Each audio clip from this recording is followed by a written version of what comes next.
Halo semuanya, selamat datang kembali di channel yang membahas teknologi masa depan, misteri sains, dan perkembangan dunia modern yang perlahan mulai mengubah arti kehidupan manusia.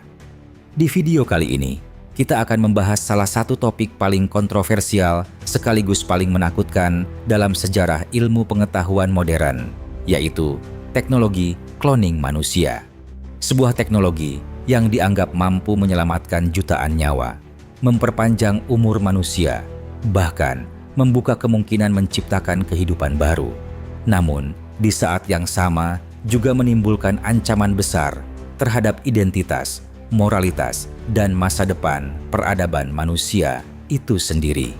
Dan percayalah, setelah menonton video ini sampai akhir, cara pandang kalian tentang arti menjadi manusia mungkin tidak akan pernah sama lagi.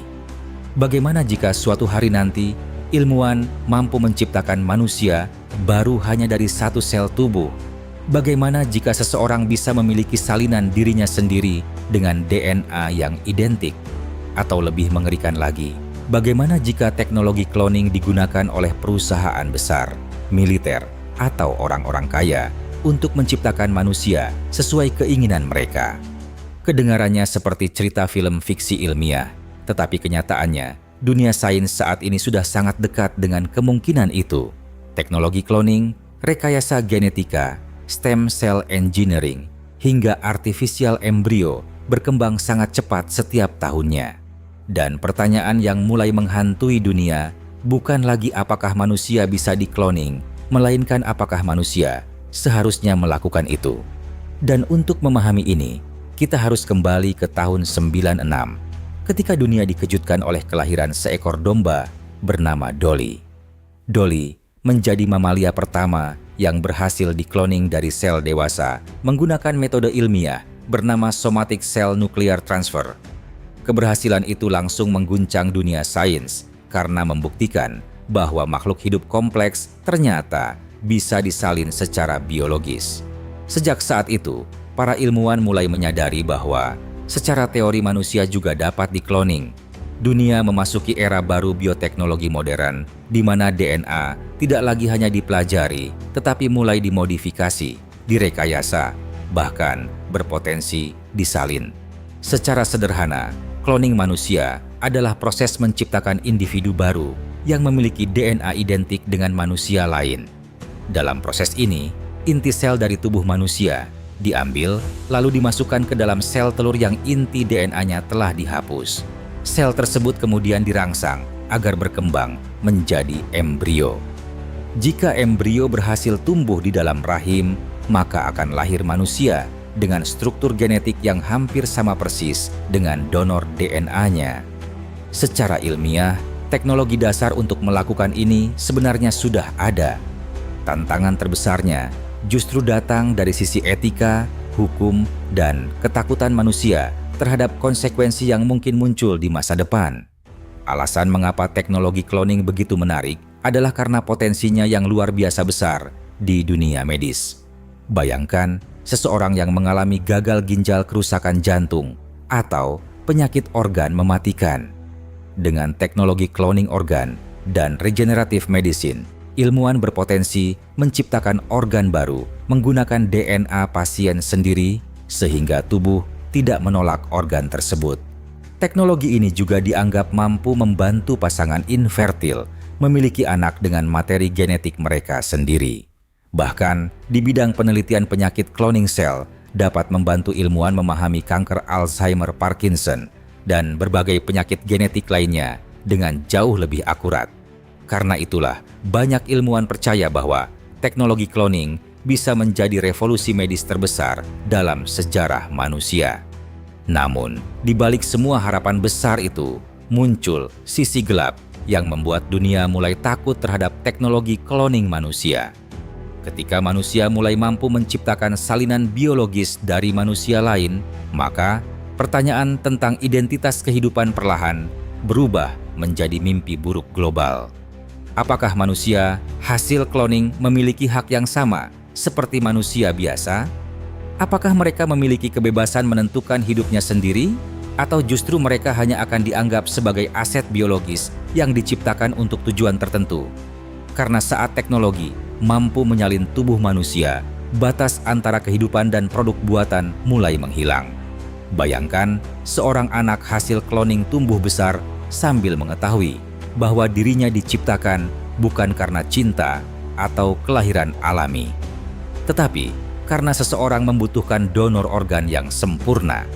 Bayangkan seseorang hidup dengan kesadaran bahwa keberadaannya sejak awal hanyalah cadangan biologis bagi manusia lain yang lebih kaya, lebih berkuasa, atau lebih penting. Secara psikologis, hal itu bisa menghancurkan identitas manusia dari dalam, karena setiap manusia ingin merasa unik berharga dan memiliki tujuan hidupnya sendiri. Tetapi dalam dunia cloning massal, manusia bisa kehilangan makna individualitas yang selama ribuan tahun menjadi inti peradaban manusia.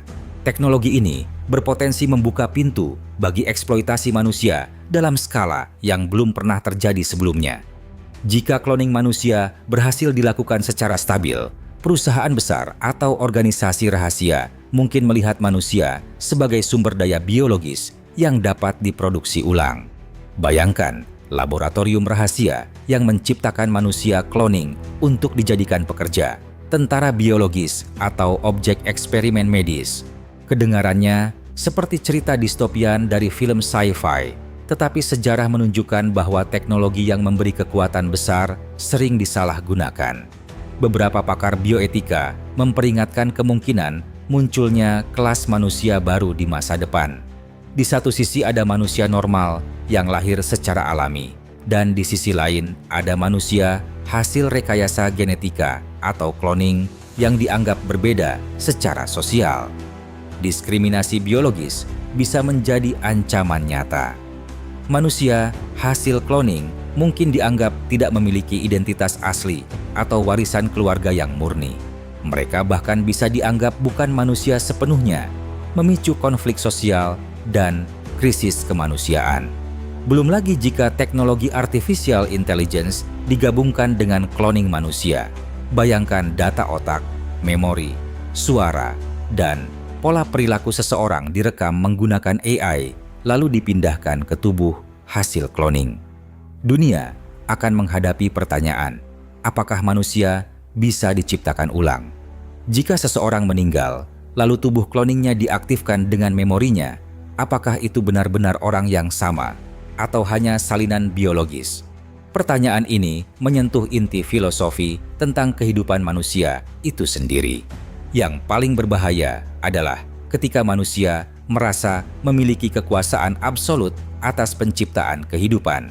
Sepanjang sejarah, teknologi besar yang awalnya dibuat untuk membantu sering juga digunakan untuk perang, kontrol, dan dominasi.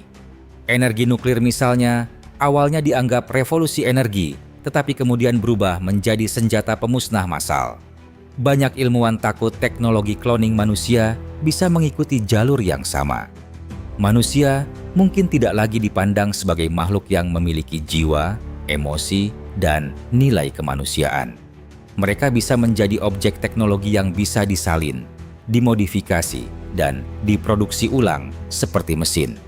Ketakutan terbesar bukan sekadar terciptanya salinan manusia, tetapi hilangnya makna menjadi manusia itu sendiri.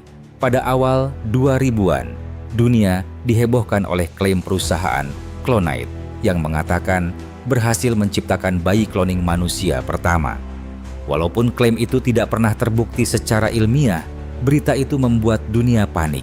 Dunia juga pernah diguncang oleh eksperimen genetika He Jiankui yang mengedit DNA bayi menggunakan CRISPR. Eksperimen itu memicu kemarahan internasional karena dianggap melanggar batas etika manusia. Jika pengeditan DNA saja sudah berhasil, banyak pakar percaya cloning manusia mungkin hanya tinggal menunggu waktu. Ancaman terhadap psikologi dan identitas manusia membuat teknologi ini semakin menakutkan. Bayangkan, hidup berdampingan dengan seseorang yang memiliki wajah, suara, sidik biologis, dan DNA yang sama persis denganmu. Apa yang membuatmu tetap unik jika manusia hanyalah kumpulan gen dan sel biologis. Manusia bukan hanya gen dan sel, ada pengalaman hidup, emosi, trauma, memori, dan kesadaran yang membentuk identitas. Jika AI digabungkan dengan cloning dan transfer memori, dunia bisa menghadapi krisis identitas terbesar. Bayangkan, seseorang yang telah meninggal dihidupkan kembali melalui tubuh cloning dan data digital otaknya. Apakah itu benar-benar manusia yang sama, atau hanya salinan tanpa jiwa?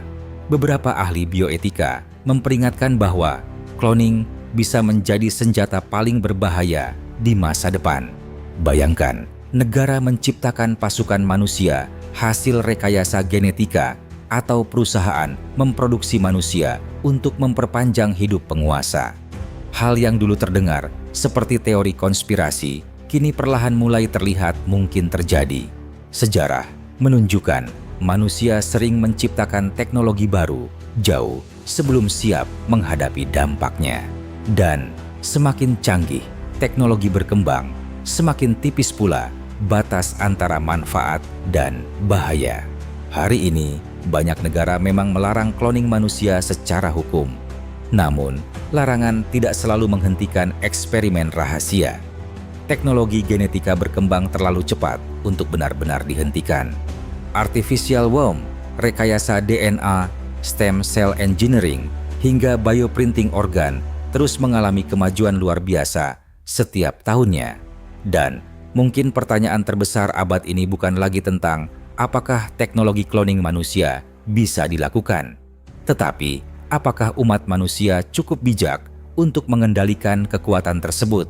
Karena ketika manusia mulai mampu menciptakan manusia lain, kita sedang memasuki wilayah yang sebelumnya hanya dimiliki alam dan Tuhan. Pada akhirnya, teknologi cloning manusia adalah pedang bermata dua.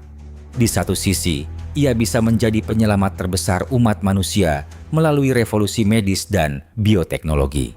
Namun di sisi lain, teknologi ini juga bisa menghancurkan makna identitas, moralitas, dan nilai kehidupan manusia itu sendiri. Karena mungkin bahaya terbesar bukan ketika mesin mulai menjadi seperti manusia, tetapi ketika manusia mulai memperlakukan manusia lain seperti mesin yang bisa disalin, dimodifikasi, dan diproduksi ulang. Kalau menurut kalian, apakah cloning manusia seharusnya dilarang total, atau justru menjadi langkah evolusi berikutnya bagi umat manusia? Tulis pendapat kalian di kolom komentar. Dan jangan lupa subscribe, nyalakan lonceng notifikasi, dan bagikan video ini ke teman-teman kalian agar semakin banyak orang memahami bagaimana teknologi masa depan perlahan mulai mengubah arti kehidupan manusia.